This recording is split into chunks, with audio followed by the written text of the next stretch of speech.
Good evening. Allied leaders have just met to address the gravest threat to Euro-Atlantic security in decades. I invited NATO's close partners, Finland, Sweden and the European Union, to our summit because this crisis affects us all. Russia has shattered peace in Europe. The people of Ukraine are fighting for their freedom in the face of Russia's unprovoked invasion. We deplore the tragic loss of life, enormous human suffering and destruction. Our thoughts are with those killed, injured and displaced. We call on Russia to stop this senseless war. Immediately cease its assaults, withdraw all its forces from Ukraine, and turn back to the path of dialogue and turn away from aggression. The Kremlin's objectives are not limited to Ukraine. Russia has demanded legally binding agreements to announce further NATO enlargement and to remove troops and infrastructure from allies that joined after 1997. We are facing a new normal in European security, where Russia openly contests the European security order and uses force to pursue its objectives. The world will hold Russia and Belarus accountable for their actions. Russia as the aggressor, Belarus as the enabler. President Putin's decision to pursue his aggression against Ukraine is a terrible strategic mistake, for which Russia will pay a severe price for years to come. NATO allies and the European Union have already introduced significant sanctions, and many of our partners around the globe have joined us. We must stand ready to do more, even if it means we have to pay a price, because we are in this for the long haul. At the same time, the Russian people must know that Kremlin's war on Ukraine will not make Russia more secure. It will not make Russia more respected in the world. It will not lead to a better future for your children. In response to Russia's massive military build-up over the past months, we have already strengthened our deterrence and defense. Yesterday, NATO allies activated our defense plans. And as a result, we are deploying elements of the NATO response force on land, at sea and in the air, to further strengthen our posture and to respond quickly to any contingency. The United States, Canada and European allies have deployed thousands of more troops to the eastern part of the alliance. We have over 100 jets at high alert, operating in over 30 different locations, and over 120 ships from the high north to the Mediterranean, including 3 strike carrier groups. There must be no space for miscalculation or misunderstanding. We will do what it takes to protect and defend every ally and every inch of NATO territory. Leaders today also made clear that we must continue our support to Ukraine. The Kremlin is trying to make NATO and the EU provide less support to our partners. So our collective answer must be more support to countries like Georgia, Moldova, and Bosnia-Herzegovina, to help them succeed with their democratic reforms and pursue the path that they have freely chosen. More than ever, this crisis demonstrates the importance of North America and Europe standing together in NATO. There is no security in Europe without a strong transatlantic bond. With that, I'm ready to take your questions. Okay, we'll go to Al Jazeera. James Bays, Al Jazeera. How fearful are you about the possible fall of Kyiv? How long, in your estimation, can the government of Ukraine last? And if we move to a resistance insurgency type situation, what support can NATO then give? So what we see now is a full-fledged invasion of Ukraine from multiple directions with air, sea and land capabilities. And this is actually in line with what our intelligence services predicted over a long period of time, because we saw the build-up around Ukraine with air, sea and land forces. We see, of course, that they're moving towards Kiev. We also see the rhetoric, the messages, which is strongly indicating that the aim is to change government, to change and remove the democratically elected government in Kiev. We are in close contact with the government of Ukraine. We are, of course, monitoring the situation very closely. It is still a fluid situation. What we have seen is that the Ukrainian forces are fighting bravely and are actually able to inflict damage on the invading Russian forces. But again, it is a very fluid and an evolving situation.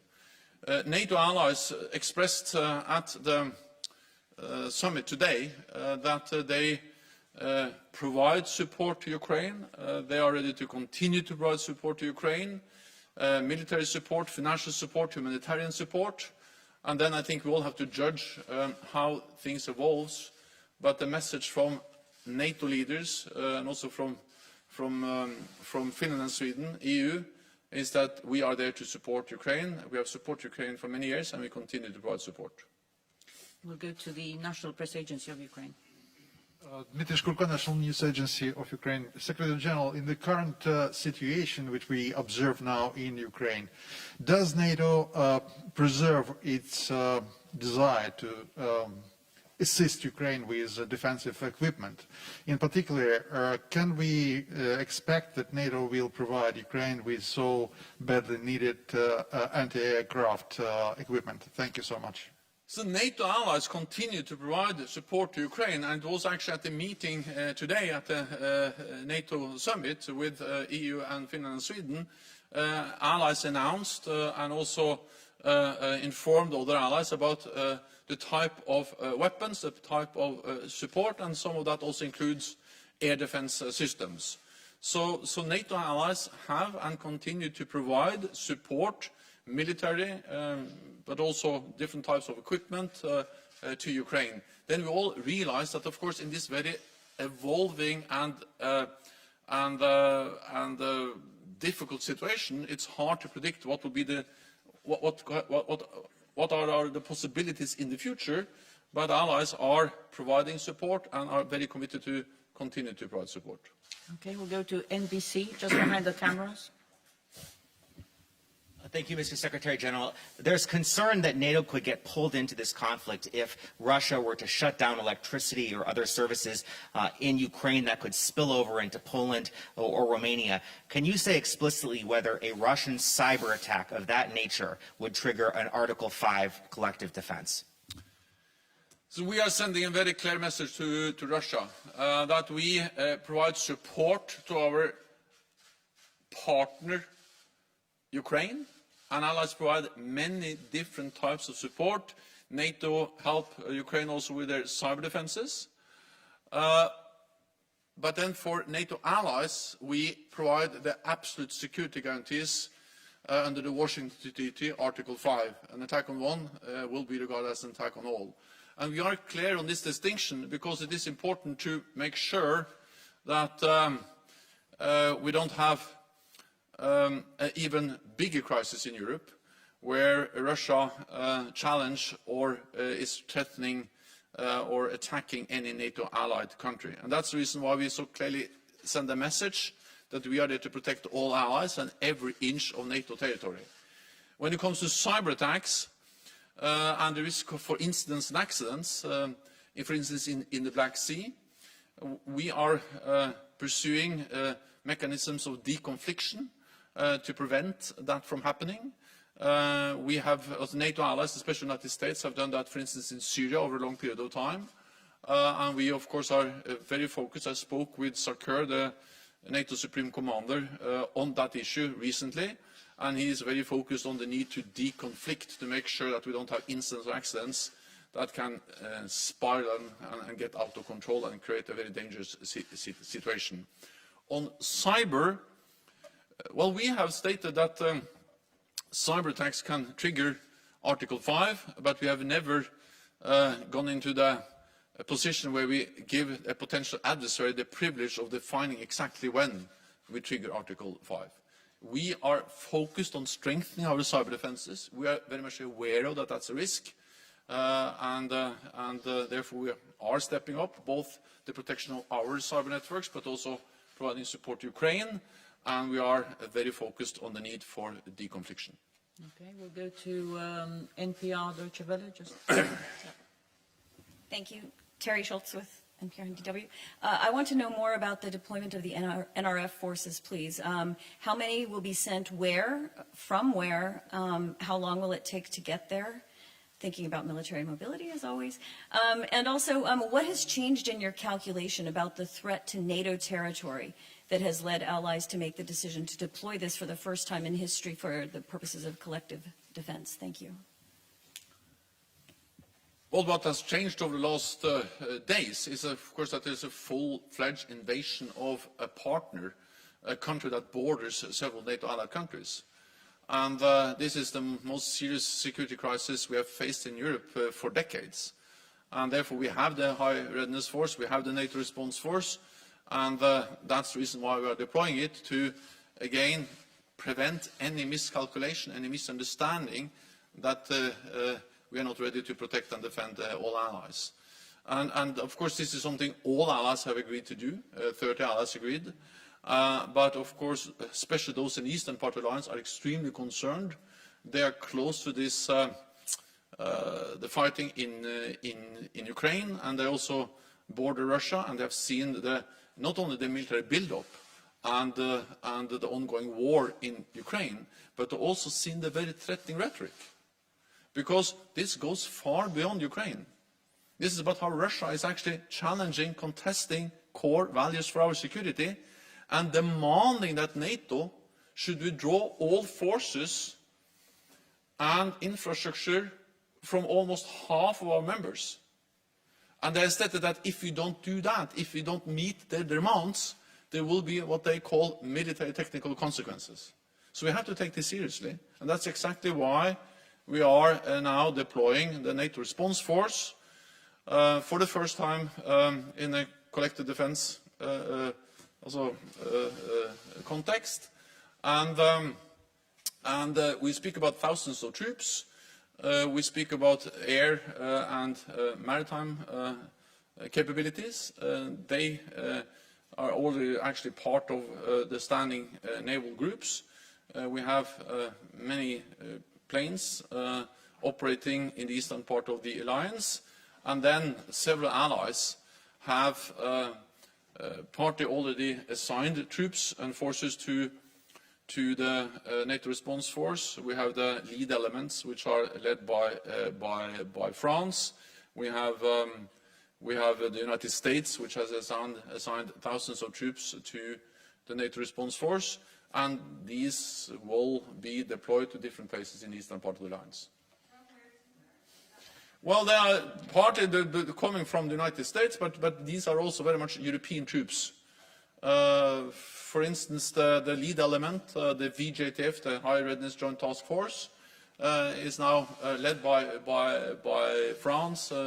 There's a strong German component there, and other allies also part of that. Associated Press. Lon Cook, Associated Press. Just to follow up on that, Secretary General, the VJTF can only go to one place, and you have 8 allies that are extremely nervous. I mean, where might you send it? Have you identified a particular weakness on that eastern flank? Thank you. But I think we have to understand that we have many elements, components of the NATO response force. We have increased the readiness of the NATO response force, and then I don't speak only about the lead element or the VJTF, the Very High Readiness Joint Task Force, but we speak about more elements than just that one. Second, we have allies, the United States, but also the United Kingdom and other allies that have increased readiness of forces that are assigned to NATO and the NATO response force. So, of course, these are additional forces that we can deploy as part of the broader deployment of the NATO response force.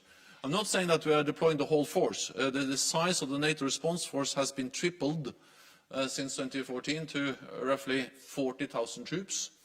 I'm not saying we are deploying the whole thing. I'm saying that we are deploying elements of the lead, also the VJTF, and elements of the rest of the NATO response force.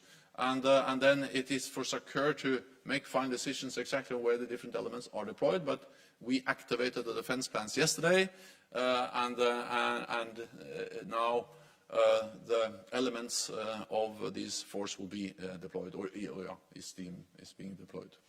Okay, we'll go to TV2. Lady in white. Lady in white over there. Thanks, Elin Sørsdal, TV2 Norway. I'll just follow up on AP and what Terry from NPR said.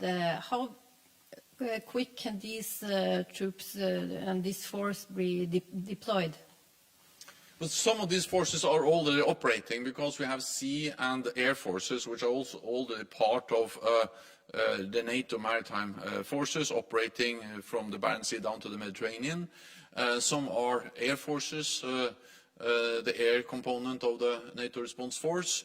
And then some of the land forces also can move within a few days because they are part of either the lead element, which has already high readiness, or the other elements that has been put on high readiness. So we speak about days, and some are already operating because we have increased our presence already. Okay, we'll try to take a couple of questions online. We'll go first to Frankfurt Allgemeine Zeitung, Thomas Kutschka. Thanks a lot. Good afternoon. Secretary General, in the statement that has just been released, it is said that Russia's actions are flagrant rejection of the principles enshrined in the NATO-Russia Founding Act. And then it continues, it is Russia that has walked away from its commitments under the Act. Does that mean that NATO now considers the NATO-Russia Founding Act as obsolete, or do NATO member states are they still bound? Do they still feel bound by this document? Thanks a lot. NATO leaders decided today a statement where we clearly state the fact that Russia has walked away. The NATO-Russia Founding Act is based on some core principles enshrined in the Founding Act, and that is the respect for territorial integrity and sovereignty of all countries, including, of course, Ukraine. And this has been violated not once but twice, and actually been constantly violated since 2014 with the illegal annexation of Crimea and the continued presence of Russian forces and Russian-backed separatists in eastern Ukrainian Donbass. And this is further violated with the full-fledged invasion of Ukraine that we have seen over the last couple of days. So what we see is that Russia showed no respect for the NATO-Russia Founding Act. And of course, if you have a founding act between two partners, NATO and Russia, and one part doesn't respect that agreement, the agreement doesn't work. It doesn't function. It doesn't help us to improve our relationship with Russia. Because even if the founding act has good provisions and good intentions, if these intentions and the provisions and the founding act is not respected, it doesn't work. So that's the reality. The NATO-Russia Founding Act doesn't work because one side, Russia, has violated it over many years, but now we see an extremely blatant and flagrant violation of the Founding Act with the invasion of Ukraine. We'll take the next question online also from Greg Palkett from Fox. Thank you, Juana. Thank you, Mr. Secretary General. Two quick questions, one about war, one about peace. Do you agree with some reports of intelligence officials that Kiev could fall within the next, say, day or two? And despite the bravery of the fighting that you have cited among Ukrainian soldiers, do you see a defeat inevitable if war goes on? And the quick question about peace, there is discussion, President Zelensky offering to discuss with Russia an approach to peace that might include neutrality for Ukraine. Would you agree to something like that? Thank you. So first on the situation on the ground. It is a full invasion of Ukraine. They are moving towards Kiev, and the stated goal is to change the government of Ukraine. It is a very unpredictable situation.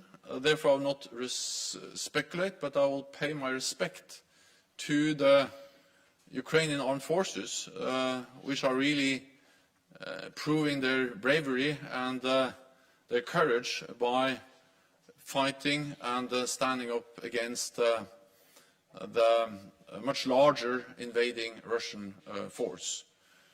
On potential talks between the government of Ukraine, President Zelensky and Russia, my main message is that this is for President Zelensky and the government of Ukraine to decide. What we need to see now is that Russia stop the attack against Ukraine, that they withdraw their forces and cease all the attacks on Ukraine. That's the easiest, the fastest and the best way to peace. So if they want peace, then it's just stop to attack Ukraine. And therefore we call on Russia to do exactly that. Okay, we'll go to NTV. Yes, Sonomot from NTV. Secretary General, two short questions. First, you're a statistician, and so far with regard to risk, you have already evaluated the risk and the threat against NATO coming from Russia. Particularly, you foresee the playbook of Russia. And so my first question is, what is the risk that this conflict spread where, and what might be the end goal of Russia? And my second question is, you have at the tip of your fingers the security of 1 billion citizens in the transatlantic area. So you met with on VTC all the leaders. Can you reassure the public opinion that if there is a genuine threat coming from, because the rhetoric, the aggressive rhetoric of Russia, its behavior is unacceptable, that all member states are committed to defend and protect every single centimeter of NATO? Thank you. In the meeting today with NATO leaders, it was a very strong message of unity, a very strong message of resolve that we need to stand together, not only in words but also in deeds. So we agreed a strong statement calling on Russia to stop the attacks on Ukraine, to withdraw its forces, but also we agreed to continue to provide support to Ukraine and also continue to strengthen our presence in the eastern part of the alliance to prevent any attack on any NATO allied country. We have a defensive presence in the east. We are increasing our presence not to provoke a conflict but to prevent a conflict.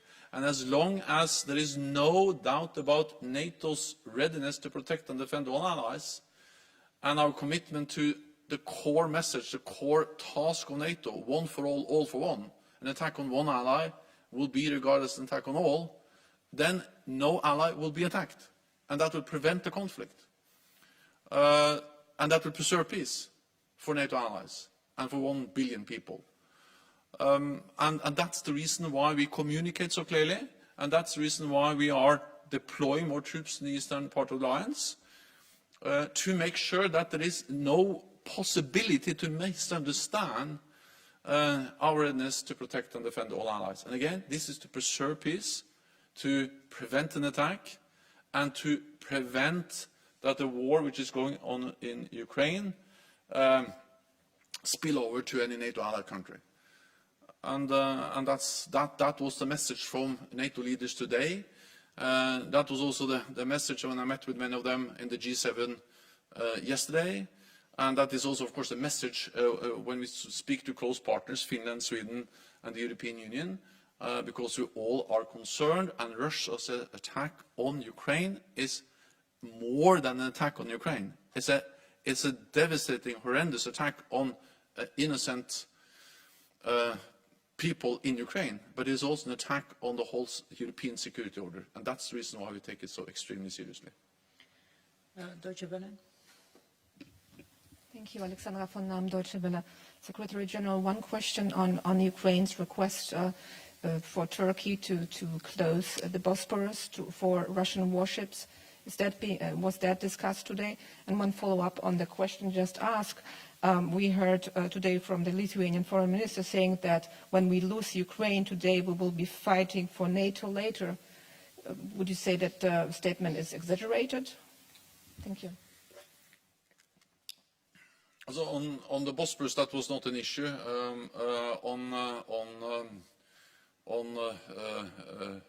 The potential attack or any potential attack on a NATO allied country, well, that has been my message throughout the whole day. That was the message from the NATO leaders in the summit today, is that we are there to protect and defend all allies. NATO is the strongest military alliance in the world. And make no mistake, we are there to protect and defend all allies and every inch of NATO territory. And we convey that message again and again, both in words but also in deeds. And that's the way to prevent a war, that's the way to prevent an attack, to preserve peace, and we have done so for more than 70 years, and we will continue to do it also in the light of the attack on Ukraine. Thank you very much. This concludes this press conference. Thank you so much.